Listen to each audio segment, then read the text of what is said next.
Molt bé, què tal esteu de nou aquí? Avui parlarem d'una època fantàstica, perquè és una època de transició, al fi de l'Imperi Romà i a l'inici de l'art cristià. Aquestes èpoques de transició, no? D'enllaç entre una part i una altra, són precioses. No? Aquí veurem que l'art cristià, en el fons, té les seves bases en Grècia, en Roma, no? Perquè moltes vegades tenim aquesta idea de ui, allò medieval, una altra cosa. No, no. Està basat en el que era Roma. Per tant, avui parlaré de les catacumbes, d'aquestes catacumbes que alguna vegada haureu anat a Roma, no baixant, que són tan claustrofòbiques, per tant, dels orígens de l'art cristià i dels orígens de l'art cristià també en arquitectura, quan ja l'art cristià esdevé oficial amb Constantí, en el segle IV. Anem a compartir pantalla i anem a començar ja la classe. Perfecte. Què passa perquè l'Imperi Romà hi hagi un canvi important de mentalitat que faci que el cristianisme s'acabi implantant, no? Implantant from una religió molt gran que era la pagana. No?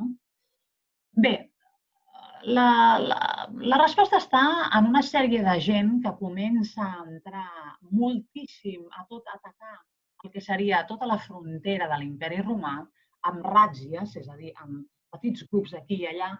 Els romans que van en batalló no poden fer front estratègicament a aquesta manera d'entrar i veiem com gots, vàndals, francs, saxons, angles, els bàrbars, els pobles bàrbars, arriben a poc a l'imperi romà.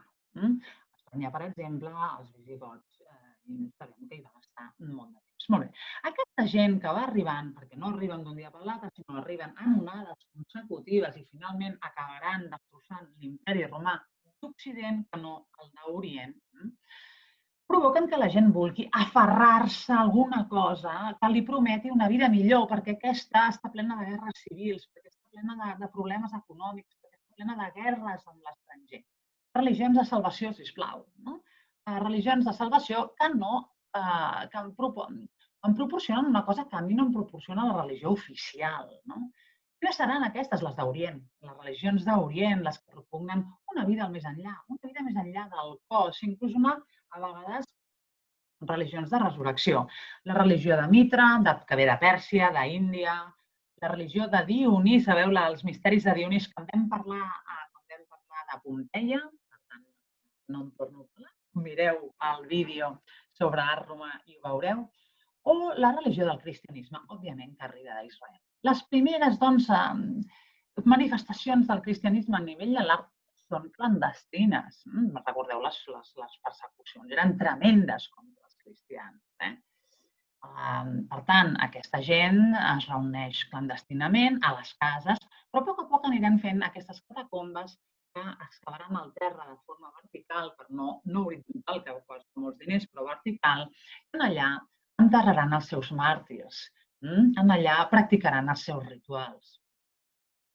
Són les catacombes de Domitila, de Priscilla, de Calixta, catacombes que tenen uns nínxols on enterraven la gent, anomenats lòculi, i catacombes que comencem a veure uns frescos com aquests que ens poden recordar elements de la iconografia. Fem un joc, a veure si vosaltres veieu al terra, diguéssim, a la base, el que podria ser aquest dibuix, però si aneu tapant-vos la part de baix, podeu intentar endevinar què és què.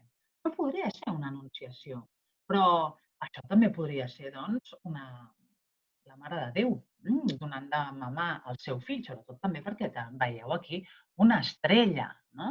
La Mare de Déu lactant. Qui són aquestes tres figures? Els tres reis que poden anar a poc cap a la Mare de Déu que té els nens en braços. O qui és, per exemple, aquesta figura de baix a la dreta?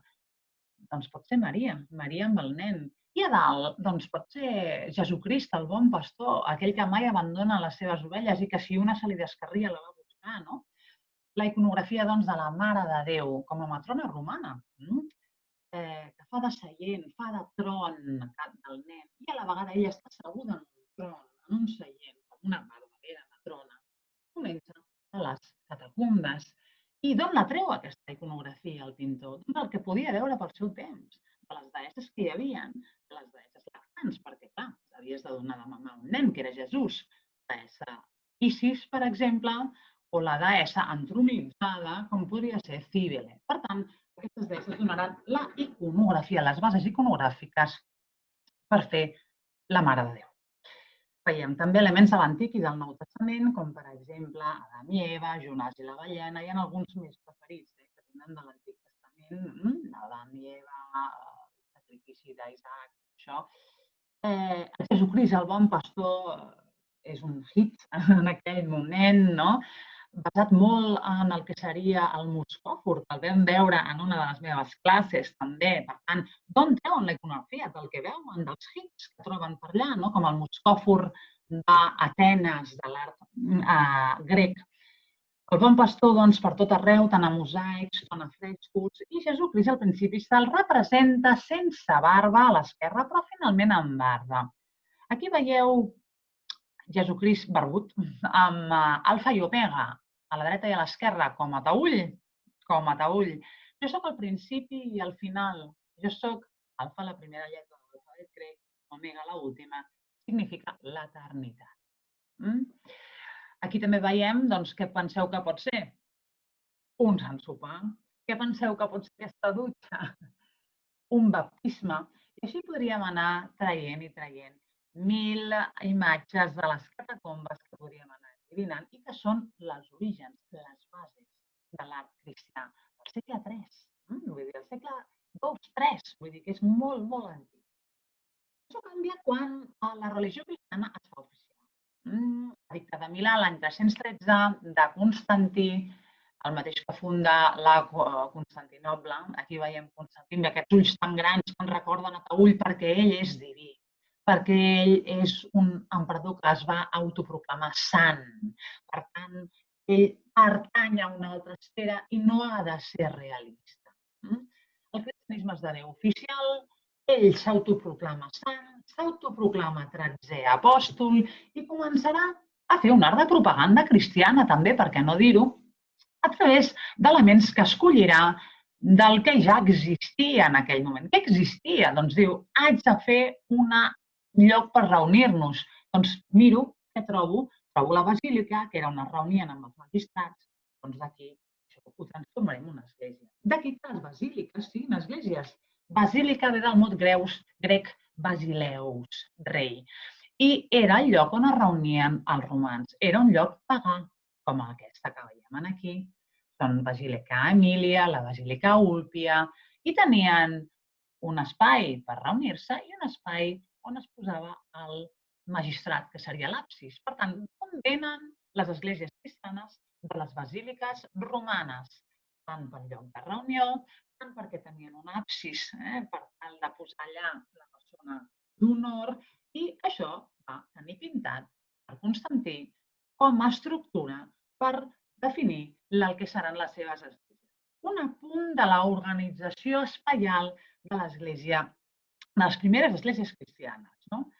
Trobem doncs l'absis, trobem un transepte, que és això sí que és una innovació, perquè si tu col·loques la relíquia aquí perquè tothom la vagi a veure, necessites que la gent circuli, per tant, el transepte, un arc triomfal que marca i precedeix el que és la part més sagrada de l'església, que és l'absis, que és on està l'Eucaristia, que és on et menges a Crist, on hi ha la transubstanciació, per tant, ha de ser el més sagrat, i com no, les dones sempre a dalt, les dones a dalt i els homes a baix. Per això el matroneu que podeu veure aquí. Poques naus, sempre poques naus, nàrtex, els nàrtex és l'entrada i no estem encara en les grans esglésies que tindran més naus. Però bueno, Déu-n'hi-do, a Sant Pau Extramurs de l'any 385 no estava gens malament, estem parlant de les grans basíliques, n'hi ha moltes altres. Us recomano, sobretot, si aneu a Roma, de fer un circuit de la Roma paleocristiana, sisplau. Perquè tothom fa barroc i tal, que m'encanta, però la paleocristiana té llocs, a més, que no hi ha mai ningú. Si us interessen, m'escriviu i us els passo. La Basílica de Sant Pere del Vaticà, quina pinta feia aquesta? La pinta que nosaltres tenim de Sant Pere és una pinta del segle XVI, XVII, XVIII, que és es va rehabilitar, es va refer, diguéssim, aquest cementera en el segle XVI majorment. Per tant, abans hi havia molt cementera, evidentment, des de l'any 400, i aquesta era la pinta que feia, sobretot en època medieval, amb una estructura com aquesta que veiem aquí, 3 naus, un absis i un claustre als peus. Abans de fer les reformes, al segle XVI, abans de la reconstrucció, aquesta era la pinta que feia el Vaticà, res a veure amb ara. Constantí va definir una nova tipologia d'església que es dirà martirium, de màrtir. Quin gran màrtir, més màrtir que Crist. Per tant, si heu anat a Jerusalem, haureu vist la Basílica del Sant Sepulcre de Jerusalem, on està coberta per un martirium. Estava coberta en els seus orígens també per un martirium. Hi ha hagut reconstruccions. I aquesta seria la tipologia que Constantí va definir, que també trobem al temple de la Nativitat a Betlem. Per tant, ell va anar als llocs, òbviament, més importants de la vida de Crist. La seva mare es va ocupar, Santa Helena, de trobar 1.000 relíquies de Crist, creus i de tot, que van anar recopilant en aquell moment. L'imperi romà es divideix en dos, Orient i Occident. Occident cau en mans dels bàrbars, Orient subsisteix amb capital Constantinoble i acabarà sent l'imperi bizantí. Un imperi que durarà fins l'any 1453 i que serà molt potent, absolutament potent. Doncs bé, aquí veieu l'imperi bizantí, el que seria quan es van dividir els dos imperis, la part aquesta d'aquí a la dreta seria l'imperi romà d'Orient, el rosa l'imperi romà d'Occident, i està ben clar que en els segles V, VI, VII, VIII comença a recuperar-se Europa, no? Per Alemanya, etc. Però en els segles V, VI, Europa s'ofega, no? I necessita de Bizanci el model, la cultura, els diners, etc. L'imperi bizantí és impressionantment més fort que nosaltres en aquest temps, fins que no arriba Carlemany i altres, com dic, comencen a refer aquesta Europa destrossada pels bàrbars.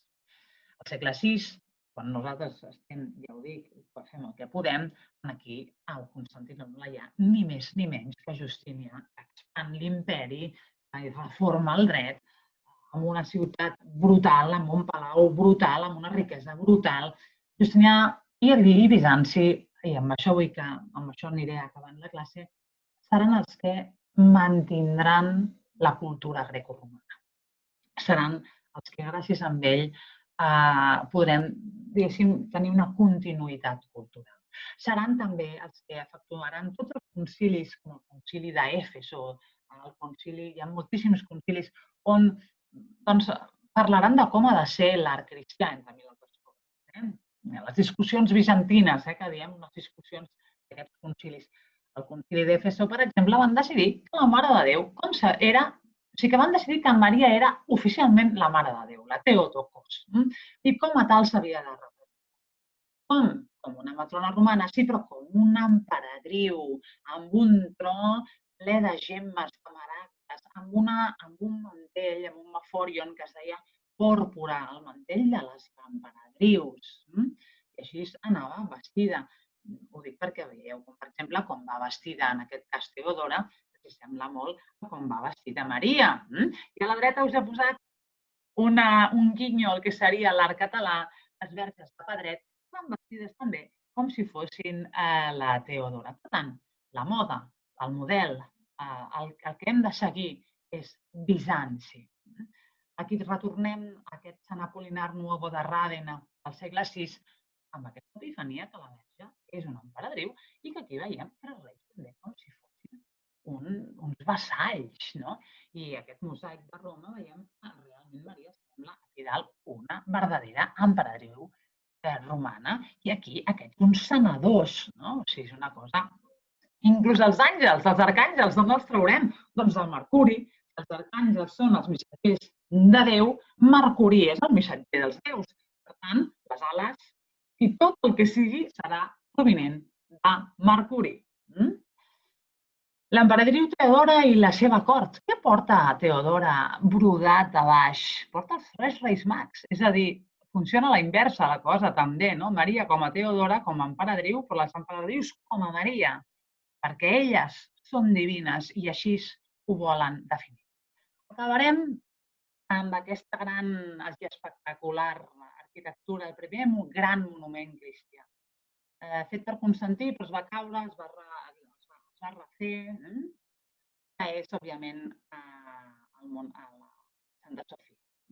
Santa Sofia dins veiem, òbviament, aquestes verges com si fossin emperadrius, però aquí el que m'interessa veure, bueno, aquesta és Maria, ja ho veieu, i a la dreta i a l'esquerra dos emperador i emperadriu d'allà de Bizanci. El que m'interessa és els mosaics i en particular el daurat. Daurat, daurat i daurat. I amb aquí acabo. Tingueu present, Venècia, Sant Marc, segur que hi ha un anat daurat. Torcello, si hi ha un anat, si no hi aneu, que està fantàstic, daurat. Les esglésies dels normands a Sicília, daurades. Ràvena, daurat. Per què tan daurat? Per què tan daurat? Deixo de compartir i aquí acabo.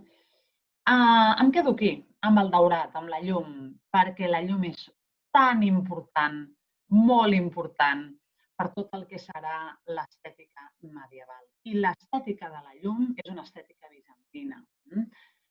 El proper dia parlaré sobre la llum, l'estètica de la llum, els mosaics, l'or, per què l'or als calzes, per què l'or a les icones, per què l'or en els mosaics, un or tan important en l'art medieval.